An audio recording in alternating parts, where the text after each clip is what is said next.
talking. I just heard the words pit and master and was like, I'm in. No, but he won best brisket in the state, and I was like, marry him. I do feel weird about it, because I used to judge people who only wanted to date guys based on what their profession was. Like, oh, he's got to be a doctor, he has to be a lawyer. And now here I am, chasing a man for his meat. That's the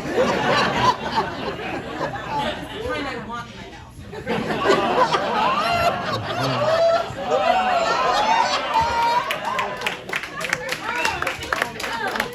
But dating is weird. Attraction is weird. And what I mean by that is I'm attracted to weird shit. Like, I'm very sexually attracted to guys who wear white wigs. I can't explain it, but it makes the holiday season strange. For most people, December is 25 days of Christmas. For me, it's 25 days of trying to sit on a mall Santa's lap. And I'm not saying I want to date Santa Claus. Like, I'm not crazy. I know he's a married man. I just want to date guys who dress up as Santa, which is worse. And it's not just Santa. There are lots of hot dudes who wear white wigs, right? You've got all your British wizards. Gandalf, Dumbledore, Gandalf again. You've got George Washington and his whole crew. I feel like I would have done very well in colonial times. I mean, not very well. I would have had no rights. But I would have had a lot of guys to journal about by candlelight. But yeah, we're attracted to weird stuff. And I think for all the weird stuff you're attracted to, people are attracted to strange things about you. Right? Like, I'm not a sexy person. Don't get me wrong, I'm cute as a button. But I'm not like va-va-voom sexy. I'm no Santa, right?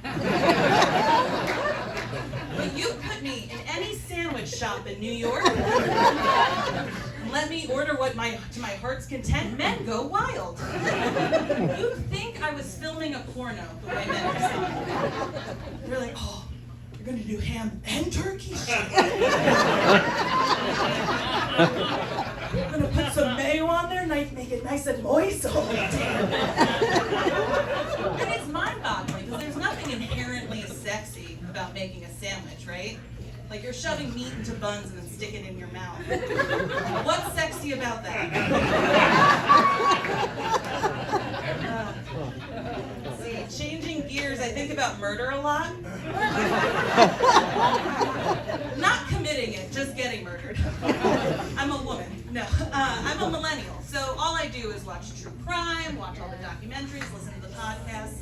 And I'm always into the scene when the family is called in to identify the dead body. I'm like riveted by it. And so I told my best friend, I was like, if you ever need to identify my dead body, you should know I have a pretty distinct birthmark on my butt. It's 2 little beauty marks, 1 on each cheek. They're perfectly parallel. Honestly, it's adorable. And she was like, Lauren, in what scenario do you die and the only thing left is your ass?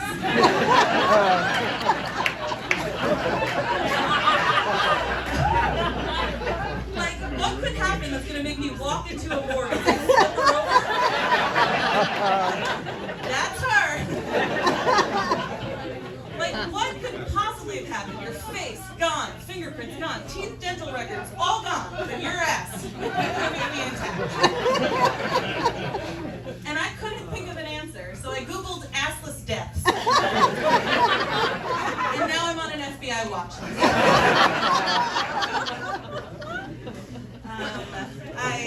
I just found out that my mom made me an eHarmony dating profile and has been using it to catfish men for the last year and a half. But that's not the bad part. The bad part is that she's worse at online dating than I am. It's an inherited trait. In a year and a half, she's only tricked 1 guy into dating fake me. He's this dude from Pennsylvania who's contemplating becoming a priest. And spoiler alert, she talked him into it. And she finally showed me the profile, and it was the most ridiculous thing ever. It was so boring. This is what she wrote about me. She wrote, Lauren is a tall woman. With a good job. Who enjoys social media. Like I'm out here running the Twitter account for the WNBA. Underneath it, she just wrote, ready to settle. Did you mean settle down? She said,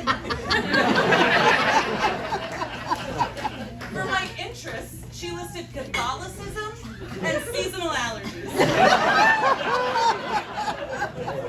As if like my dream guy is gonna show up with a crucifix in one hand, declaratively. The whole thing did lead to my most interesting three-way phone call. Don't get excited. It was a three-way phone call between me and my mother and eHarmony's customer service team. Believe it or not, they're used to this kind of thing. What else can I tell you about my mom? She and I see the same gynecologist. Normally it's not weird, right? She's a great doctor, she knows our family history. Normally, it's fine. But the last time I went in to see her, and she went in to see me, she was examining me, and she goes, Lauren, you look just like your mom. And I was like, where? Top or bottom? Because I know I have my mom's eyes. But do I also have her lips?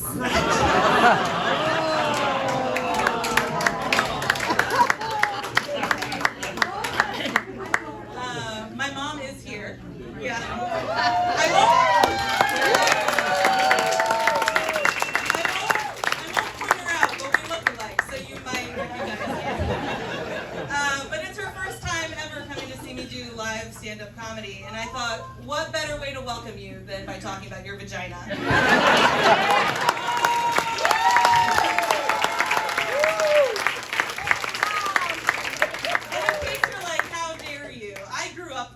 I feel like I have a right to.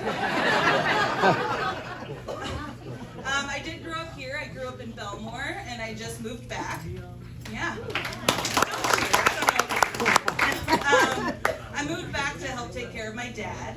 At least I thought I did. I thought I was moving home to be his caretaker. Turns out he just wants me to be his bookie. He loves online gambling, but cannot work a computer. The other day he called me for what I thought was a medical emergency.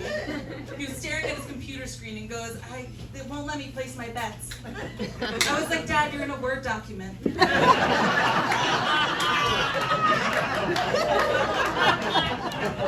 He's laughing. He still doesn't know what a Word document is. What else can I tell you about my parents? They're very Catholic. Probably too Catholic, because it's rubbing off on me in weird ways now that I'm back living with them. Like the other day, I got an advertisement suggesting I become a nun. Yeah, it's just as brutal as you think it was. Didn't hold any punches. It was like, hey, you've been single for a while. Why not date God? I was like, is he tall?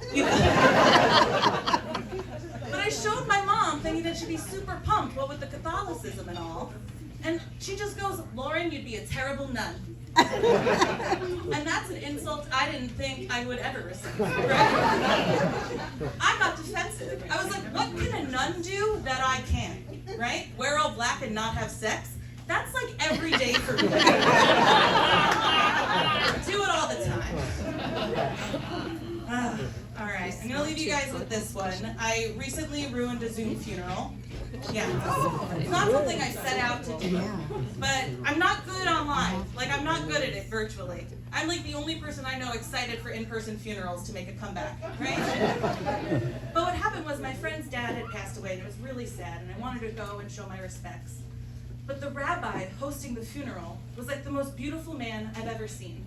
And we're in a pandemic. I haven't seen a man in like 2 years. I couldn't take my eyes off of him, and I thought, what better way to cheer up all of my friends on this really sad day than to privately message them in Zoom and say, does anyone else think this rabbi's hot? Except I didn't send it privately. I it to all 257 people. And like, it blew up the chat. Like, it was like, R.I.P. Morty, like, we'll miss you. And does anyone else think that Rabbi's hot?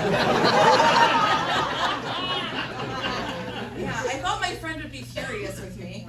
She just goes, but Lauren, you're not Jewish. Yeah, but she really wasn't mad. She actually asked me to be her bridesmaid. And guess who's going to be officiating that wedding? The hot rabbi. So all right, guys. If you're wondering why all of my dating jokes involved religious figures, I am too. So, help me to work out my therapist.